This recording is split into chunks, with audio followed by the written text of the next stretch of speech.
es el tiempo, ya Cristo volverá. Toda nuestra lucha muy pronto acabará.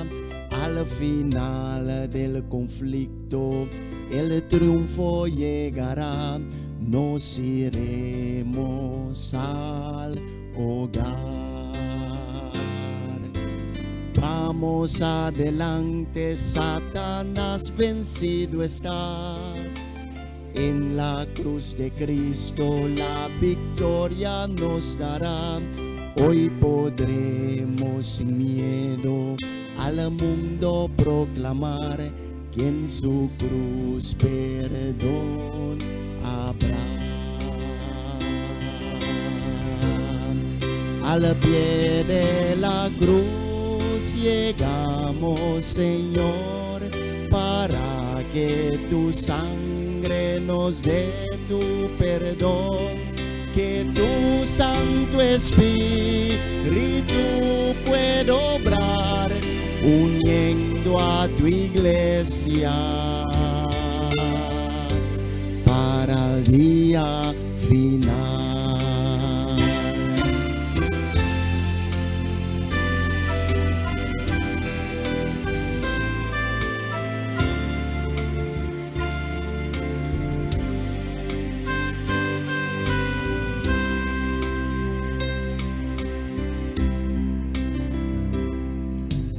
Hoy es el tiempo, bendícenos, Señor, con tu presencia, tu espíritu de amor, que al pie de la cruz podamos alcanzar la victoria sobre el mal.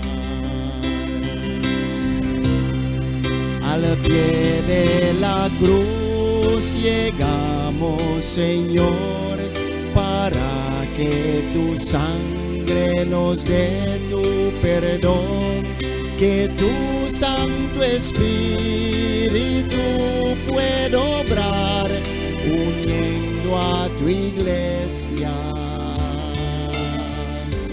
para el día final.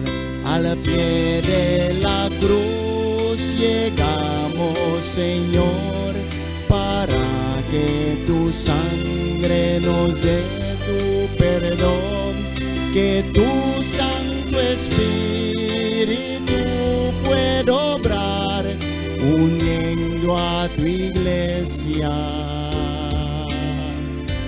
para el día final.